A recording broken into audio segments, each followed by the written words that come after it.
Hello అండి, అందరూ ఎలా ఉన్నారు? బాగున్నారా? మేమందరం బాగున్నామండి. అందరికీ నమస్కారం అండి. కర్రీ వచ్చేసి నెత్తళ్ళు అండి. మా సైడ్ అయితే నెత్తళ్ళు అంటారు, ఆంధ్ర సైడ్ అయితే. మీ సైడ్ ఏమంటారో కామెంట్ సెక్షన్లో కామెంట్ చేసేయండి. ఈ కర్రీ అయితే ఫ్రై అయితే బాగుంటుంది. చాలామంది అయితే టమాటా వేసి పులుపు వేసి వండుతారు, కానీ ఇది ఫ్రై చేస్తే బాగుంటుందండి. ఎలానో చూపిస్తాను, చూసేయండి. మీకు కావాల్సిన నెత్తలు మీరు తీసుకొని బాగా పొట్టులు తీసుకోవాలండి. అదే తలకాయలు తీసుకొని క్లీన్ చేసుకొని తర్వాత ఇది వాటర్లో వేసి 2-3 సార్లు బాగా క్లీన్ చేసుకోవాలి. బాగా పామారండి, దానికి పులుసు ఉంటుంది కదా, చిన్న చిన్న పులుసు ఉంటుంది, పొట్టు అదే తొక్కలో.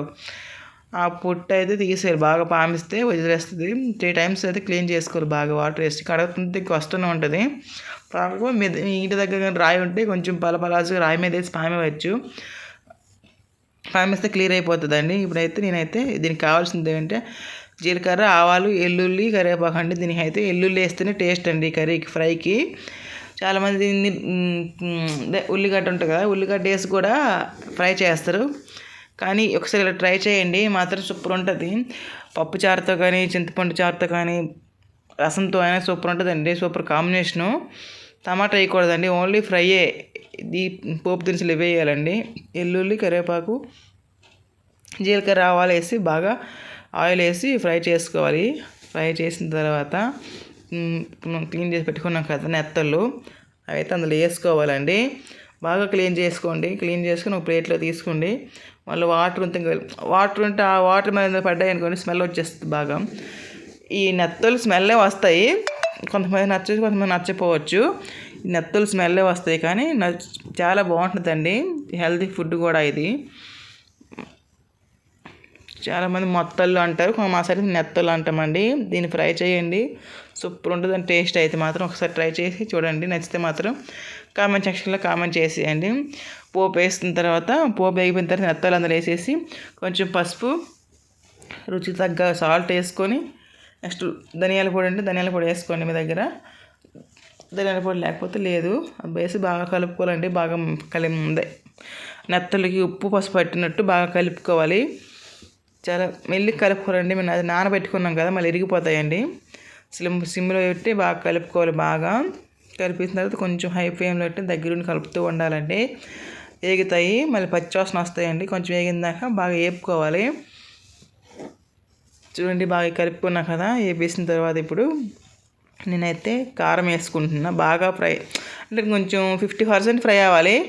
50% ఫ్రై అయిన తర్వాత కొంచెం కారము, ఫిష్ మసాలా ఉంటే ఫిష్ మసాలా వేసుకోండి. నేనైతే ఫిష్ మసాలా వేసుకున్నాం. ఇవి కూడా చిన్న పీస్ కదా, స్మాల్ ఫిష్ మసాలా వేసుకోండి. నేనైతే ఎవరెస్ట్ ఫిష్ మసాలా అయితే వేసుకున్నా. కొంచెం వేసుకోండి, ఎక్కువ వేయకూడదు, ఫ్రై కదా.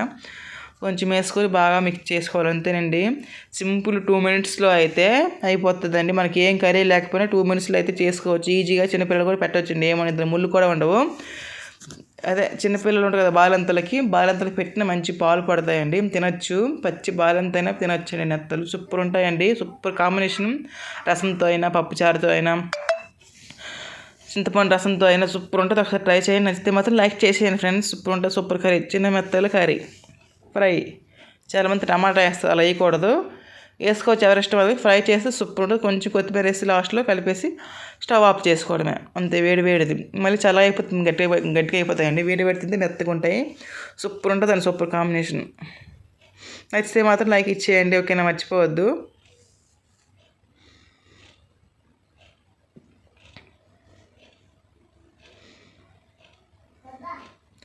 మీకు ఫ్రైలా కావాలని వేసుకోవచ్చు, ఇంకా మెత్త కొంచెం కావాలి. చిన్నపిల్లలు ఇంట్లో ఉంటారు కదా, తినలేరంటే కొంచెం వాటర్ వేసుకోండి. కొంచెం ఒక చిన్న గ్లాసులు వేసుకొని, చిన్న టీ గ్లాసులు వేసుకొని బాగా ఎంత ఉడికించాలి. చిన్నపిల్లలు ఉంటే. లేదు చిన్నపిల్లలు లేరు, మేమే తింటామంటే కొంచెం నానబెట్టుకున్నాడు, కొంచెం మెత్త నానబెట్టుకుంటే ఫ్రై బాగుంటుంది. మా ఇంట్లో చిన్నపిల్లలు ఉన్నది కాబట్టి, మా పాప అందుకు తింటుంది కాబట్టి కొంచెం వాటర్ వేసుకుని, గట్టిగా ఉంటే వాళ్ళు తినలేరు కదా, అందుకోసమే కొంచెం వాటర్ వేసుకొని బాగా ఉడకబెట్టుకున్నా అండి. ఆ వాటర్ కూడా ఉండకూడదు. లాస్ట్కి వాటర్ మొత్తం ఇంకిపోవాలి. వాటర్ మొత్తం ఇంకిపోతే ఫ్రై అంటుంది, దానిలో కర్రీలా అయిపోతుంది. మళ్ళీ స్మెల్ వచ్చేస్తుంది, తొలే స్మెల్ అది. ఇప్పుడు కొంచెం కొత్తిమీర వేసుకోండి, కొంచెం మాత్రం కొత్తిమీర వేసుకుంటే కొత్తిమీర అందులో ఉడికితే మనకి టేస్ట్ వస్తుంది ఏ కర్రీ అయినా. చాలామంది స్టవ్ ఆఫ్ చేసింది కొత్తిమీర వేస్తారు, అలా వేయకూడదు. కొత్తిమీర కట్ చేసుకుని కొంచెం ఉడికేటప్పుడు వేస్తే అందులో ఫ్లేవర్ అనేది ఉడికి రసం దిగుతుంది, అప్పుడే కర్రీ టేస్ట్ ఉంటుంది. ఓకేనా, ఒకసారి ట్రై చేయండి. చూడండి వాటర్ మొత్తం ఇంకి పెట్టేసుకున్నా. ఒకసారి ట్రై చేయండి ఫ్రెండ్స్. మెత్తల కర్రీ మార్కెట్లో కూడా దొరుకుతాయి, నేను ఎప్పుడు పెడుతున్నా 2 చేపలు. మేము మా సైడ్ అయితే నెత్తళ్ళు అంటాము, తెలంగాణలో అయితే మొత్తళ్ళు అంటారు. ఎవరి సైడ్ ఏం పిలుచుకున్నదే కదా. నచ్చితే మాత్రం లైక్ చేసేయండి. బాయ్ అండి. Thank you for watching. Support చేయండి.